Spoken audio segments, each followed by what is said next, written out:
Hi, I'm Veronica, and welcome back to the Reading Chronicles. Here are the 10 books I read in February. First was Homeseeking by Carissa Chen, published in 2025, 488 pages. This book follows the lives of Suchi and Haiwen and their more than 6 decades of knowing each other. This is a story of the survival of war, the displacement that comes after, the losing of family, the building of a new life, and the love that connects the two after first meeting in grade school. What keeps this story from being the typical romance is its structure. Chapters focus on specific chunks of their lives, and the story is told from both perspectives. But from Suchi's perspective, we move forward in time from when she's a girl in 1938, and from Haiwen's perspective, we move backwards in time from 2008 when he's living in Los Angeles. He now goes by the name Howard. In 2008, they meet again for the third time. Suchi is divorced and Haiwen is a widower. He can't stop thinking what their life might have been like together if at the age of 16 he hadn't made the impossible choice to sign up for the army to spare his older brother from forced conscription. Through these windows into their lives, we learn how the war in China ripped both of their families apart, how it rendered Haiwen an outcast in Taiwan, abandoned by his country's government and unable to visit his family, and how it led Suchi to make heavy decisions to ensure the survival of both her and her sister, and how it kept the two apart for almost their entire lives. Although I found the end of the book a little superfluous and unnecessary, it was hardly a stain on what was an extremely captivating read. I'm always saying that I don't like romance or a love story shoehorned into another type of plot, but this just goes to show that if you tell me up front that it's a love story and give me the choice to read it and tell it in an innovative way, I will still read it. I know I just read this in February, but this book is already a contender for my best book of the year. I gave it 5 stars. Next, I read Into the Uncut Grass by Trevor Noah, illustrated by Sabina Hahn, published in 2024, 110 pages, and 39 minutes on audio, narrated by Trevor Noah. Although I wasn't super consistent with my watching of The Daily Show, I did really like Trevor Noah when he replaced Jon Stewart. I'm a fan of his Netflix specials, and I even got to see him live. So when I found out that he had written a children's book, I had to get it for my nephews, but of course, I had to read it too. This short tale follows a boy and his bear, Walter, on a Saturday, a day on which the boy craves adventure. Walter craves waffles, a bear after my own heart. Walter reminds the boy of his mother's rules, but the boy wants to be free and to run into the uncut grass. Alas, he is met by an obstacle at the gate that won't open no matter how much he pulls on it. Suddenly, a gnome appears on top of the gate and questions him and his desire to be free of his mother's rules. The boy says his mother wouldn't understand and just wants to stop him from doing what he wants, and it would be no use to ask her why she has these rules. But the gnome replies that it would indeed make a difference, for every person is an obstacle unless you try to understand them. Just like the gate that opens once the boy pushes it rather than pulls. So begins the first of 3 lessons about understanding people the boy learns during his time in the uncut grass. These lessons connect with Noah's words in the introduction about imagination, and books that unlock imagination being crucial for conflict resolution. He says, "In those moments of heated debate or silent tension, it is the imaginative mind that can visualize a reality where both sides find common ground, a landscape of understanding and harmony that has never yet existed." Big intentions for a short book, but the seeds he plants here are important. And perhaps in the simple story of a boy and his waffle-loving bear, young readers can begin to learn the value in imagining the perspectives of others, even and especially when they do not align with their own. I gave the story 4 stars. Next was Cadáver, exquisito by Agustina Basterrica, published in 2017, 249 pages. This book was published under the English title of Tender is the Flesh, translated by Sarah Moses. I've heard lots of booktubers talking about this book, and more recently on Book Riot's podcasts, as Basterrica's latest novel has just been released as its English translation. This dystopian novel requires a bit of a leap of the imagination. First, we have to buy into the idea that if suddenly all the animals became infected with a virus, rendering them unsafe for consumption, we would resort to cannibalism. In the world of this story, scientists have determined that plants don't provide all necessary proteins, so that's just what they do. I suppose that's true. As far as I know, a vegan diet doesn't provide a sufficient amount of vitamin B12, but I'm pretty sure we found a way to synthesize that. Nevertheless, in this world, humans have begun to be bred as livestock, and Marcos Tejos, our protagonist, works in one of the slaughterhouses. Although he's personally given up meat due to his doctor's recommendations, he's not one of those paranoid vegans, he assures his sister. He still oversees the workings of the slaughterhouse, and through this we're given a tourist view of the plant as he shows it to two prospective employees. A horrifying view it is. I won't reveal all of the details, but if you've ever seen a documentary on industrial meat production, you probably already have a decent idea of what goes on in these types of places. I'll admit that I didn't quite understand what Basterrica was trying to say here. I read in some online press that she was trying to make some commentary on that industry and how we deem it fine for some animals to be consumed, but it's taboo for other animals to be consumed. I do see that present in the novel, but the choices the protagonist makes as events unfold force our focus from this dystopian society to something, well, more disgusting. Ultimately, I found it hard to invest in the story because it seemed so preposterous. Books like The Handmaid's Tale and Parable of the Sower are so terrifying because they're so plausible. But the idea that we would resort to eating humans because of a lack of meat, I just couldn't buy it. I gave the story 3 stars. Next, I read Las Viudas de los Jueves by Claudia Piñero, published in 2004, 246 pages. This book is published in English as Thursday Night Widows, translated by Miranda France. I discovered this book when I went to watch the Netflix series based on it, and I saw that it was based on a book, so I immediately went to the library to get it before watching the series.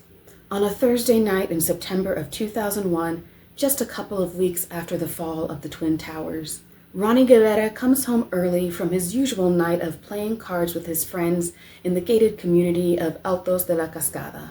He falls down the stairs and breaks his leg so horrifically that the bone is sticking out from it. His wife Virginia takes him to the hospital, and when the doctor asks Ronnie if he's crying because of the pain, he responds that he's scared. Meanwhile, Teresa Scalia returns to her home where the men had gathered, only to find it empty. She picks up the glasses left by the pool, and this is not a spoiler, this happens in the first few pages. She doesn't realize that inside the pool next to her are the bodies of her husband and 2 of his friends. This book starts out like a thriller, and you assume that it will race to find out what happened to the men, but that's not exactly what Piñero does. Instead, this novel is a portrait of people living the high life in the 90s and coming to terms with their eventual downfall and that of the world in 2001. Several families in the community are followed throughout the novel, illustrating the truth in the old adage that not all that glitters is gold. The story is told in an interesting way. Some chapters are narrated by Virginia, some by an omniscient narrator, and some by a collective we that I didn't see divulged, although I assume this is the we of La Cascada. I didn't quite understand the narrative shifts, but it may have been my Spanish inhibiting my ability to fully understand the story. The overall story has a bit of a Desperate Housewives vibe, but there is less of an effort to arouse and more of an effort to show what really goes on behind the walls of this exclusive community. In the end, it does well to show that nothing is as it seems, not even the deaths of the men floating at the bottom of the Scalia's pool. Now I get to watch the Netflix series. I gave this 3.5 stars. Next was The Silent Patient by Alex Michaelides, published in 2019, 323 pages. This book has been hyped everywhere, and when that happens, I find myself curious to find out what the hype is all about, even if only so I'm able to criticize it from an informed point of view. For me, the problem with most thrillers is that I'm always waiting to find out the twist, just knowing that the author thinks they've planned something that's ingenious. The Silent Patient is no exception. Alicia Berenson is the titular patient, having stopped speaking after murdering her husband by shooting him in the face. She hasn't opened up once since she's been committed to a psychiatric facility. Theo Faber is the new psychotherapist at said facility, and he's taken an interest in Alicia's case, convinced he can help her. We follow what are essentially 2 plots, one being Theo's efforts to determine what happened that caused Alicia to kill her husband, and the realization that his wife is having an affair. I won't really say more so as not to spoil the story, but I will say that red herrings abound, and while I didn't guess the twist, I don't ever really try to. When I got to it, I just thought, oh, okay. Something that I've realized after decades of reading books and watching movies and TV series is that it's really hard for me to be surprised by a twist.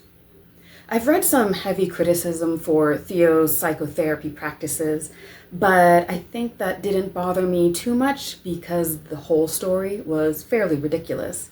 There was only the tiniest modicum of reality in the things that happen, and the whole plot requires a heavy suspension of disbelief from the reader. It was a quick and easy read, and if plot-driven thrillers are for you, then you might enjoy it. I gave it 3 stars.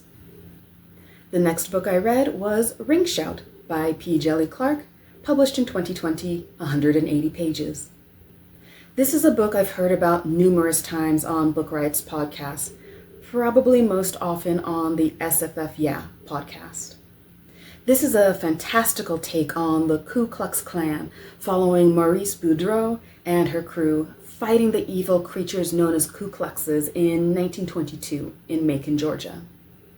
Reimagined as true monsters, they growl like dogs and stand 9 feet tall on hind legs that bend backwards and look out from pointy heads that are usually covered by white hoods when they assume a more human form. Armed with her mystical sword and the advice of her aunties on the spiritual plane, Maurice has been chosen to fight them all and is preparing for a big battle after the re-release and showing of The Birth of a Nation, which serves to turn white people to the Klan's cause, which is pretty much true to history. What's interesting here is that Clark doesn't just paint white people as evil and black people as good, but he examines the propensity for hate in all humans. One of the characters says to Maurice, "Y'all got a reason to hate. All the wrong's been done to you and yours. A people who've been whipped and beaten, hunted and hounded, suffered so grievously at their hands. You have every reason to despise them, to loathe them for centuries of deprivations. That hate would be so pure, so sure and righteous, so strong." And he's not wrong. Call it the Killmonger theory, where senseless hate begets righteous hate, and those upon whom atrocities have been committed would have every reason to return that to those who bestowed it upon them. But much like with Killmonger, the point of the story is that hate will never lead to good. While I'm not too big on fantasy, Clark does a wonderful job in his short work to portray the perpetrators of years of violence as the monsters they truly were and are, And while I may still be wary of fantasy, I think I'll make an effort to check out more of Clarke's work in the future. I gave this book 4 stars. My next book was We Do Not Part by Hong Kong, published in 2021, 272 pages. This was translated from the Korean by Lee Hya-wen and Paige Anaya Morris. The only other novel of Kong that I've read is The Vegetarian, shortly after it won the International Booker Prize, but I've been interested in reading more of her works ever since. There's so much to unpack here, so much history that I don't know.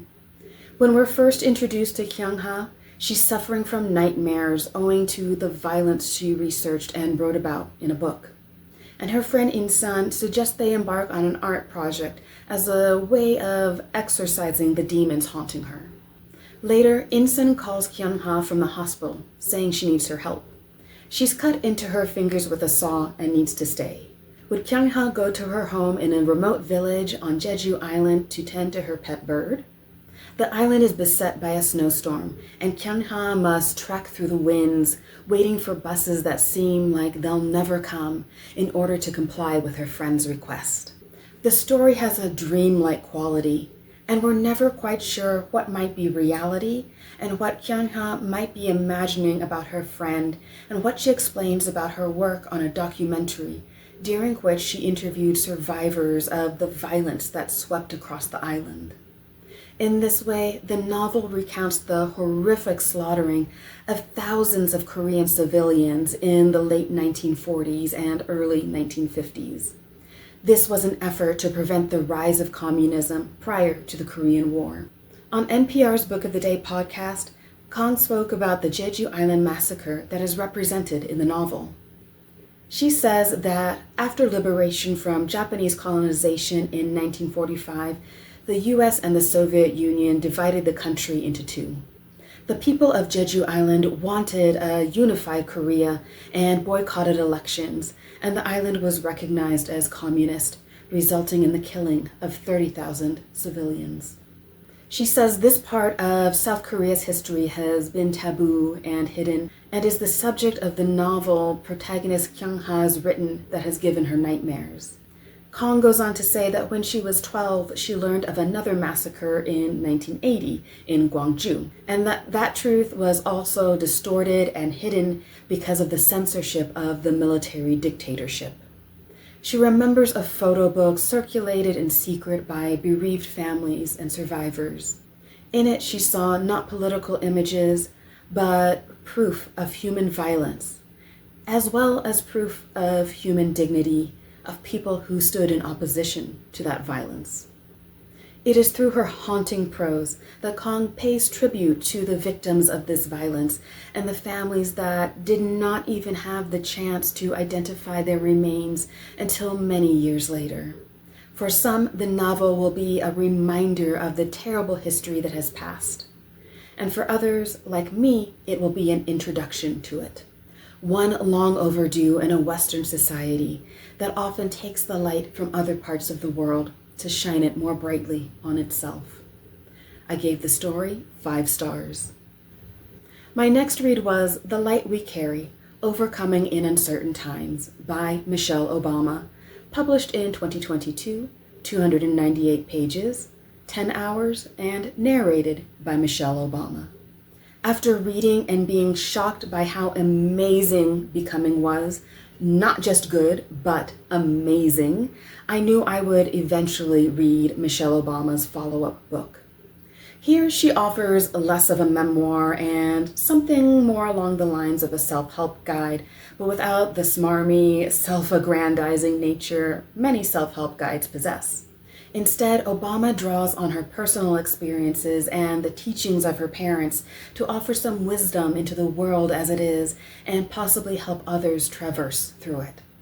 The way the book is divided into chapters based on topics gave me strong Kristen and Jolenta vibes from the By the Book podcast, and I felt compelled to think about the book as steps to be completed.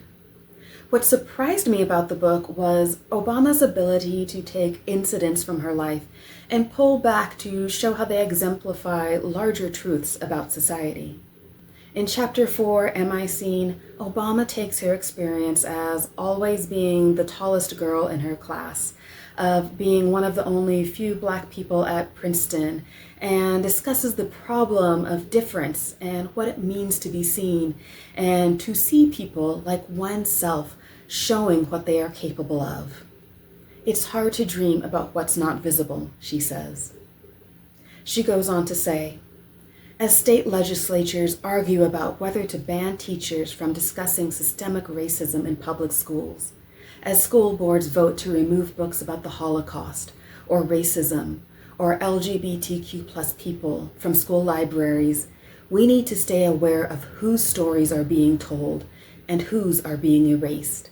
This is a battle over who matters, about who gets to be seen. The phrase, when they go low, we go high, has become inextricably linked with Obama.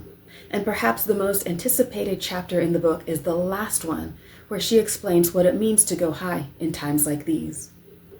Are we still supposed to go high? People ask her. And her answer is yes. And she explains exactly what that means. As with Becoming, I am amazed by Obama's ability to weave what seem like separate ideas into a cohesive narrative. Through all of this, we come back to focusing on the small, starting with being kind and being seen. While reading this book in 2025 produces different feelings in me than I'm sure it would have if I had read it when it was published in 2022, it still serves as a necessary reminder to never quit doing the work, and that the work doesn't have to be big or glamorous or seen on a national stage. It is through these small steps that we continue to go high. I gave the book 5 stars. Next was An Artist of the Floating World by Kazuo Ishiguro, published in 1986, 206 pages. This is the next book in my Year of Kazuo Ishiguro series, so I will just give a brief summary here. At the heart of this story is retired artist Masuji Ono, and he reflects on his past as his 26-year-old daughter Noriko endeavors to get married. As with A Pale View of Hills, this novel also deals with a changing culture in Japan following the end of World War II. More on that to come in a future video. My last book of February was The Warmth of Other Suns, the epic story of America's Great Migration by Isabel Wilkerson, published in 2010, 550 pages. In this book of history, Wilkerson traces the Great Migration of Black people from the South to the North, which occurred over the years following the Civil War through the 1970s. To do this, she follows the lives of 3 people. Ida Mae Brandon Gladney, who migrated from Chickasaw County, Mississippi, to Chicago. George Swanson Starling, who migrated from Wildwood, Florida, to New York. And Robert Joseph Pershing Foster, who made his way from Monroe, Louisiana, to Los Angeles. Through these lives, we witness a great turning point in America's history, one that is often overlooked and has gone untaught, and was admittedly little known to me besides a general understanding that Black people moved north following the end of the Civil War. We see their beginnings as cotton and fruit pickers in the South, the marriages they entered into, the children they bore, and their desperate efforts to escape the oppression they lived under, only to find it present in the lands they escaped to. These 3 also exemplify the main tributaries that emptied out into the North and show why there are such high populations of Black people in certain cities like New York, Chicago, Detroit, and along the West Coast. One thing I particularly enjoyed about this book is that Wilkerson lets her research seep through into the pages. This does not suffer the devil in the White City problem, where nonfiction authors try to capture the style of that highly successful book. Instead, Wilkerson slips in dialogue from her interview subjects, cites research from other sources directly, and even includes anecdotes from her mother's experiences as one of these migrants, still a young girl in the 1940s. In doing so, Wilkerson weaves a biography not just of Ida and George and Robert, but of a country that sought to reject the people it so depended upon. The individual stories are compelling on their own. Robert becomes so successful in Los Angeles that he's the doctor of Ray Charles, and Charles even wrote a song about him. But the most important thing is that they lend a very human element to what might otherwise be seen as a distant history, even though it's not so distant. By searching out individuals to interview and including snippets of her parents' lives, we see the exact ways in which long-held prejudices work to trample upon those whose only transgression was having a skin of a different color. It certainly made me reflect on my own life and the privileges I've been afforded simply by being born at a different time.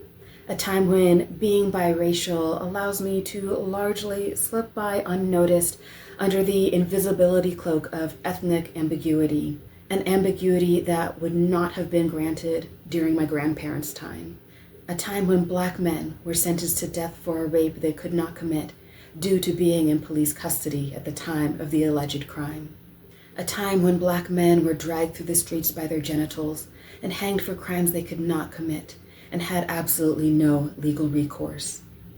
This book is an expansive look at a history that affects all of us in the country and traces much of the tensions that continue to today. It is essential reading for all who call this country home and who wish to know more about the bias and discrimination that is still very present today. I gave the book 5 stars. Have you read any of these books? What were your thoughts? And what were your favorite reads of the month? Let me know in the comments. That's all from me today. I hope you read well.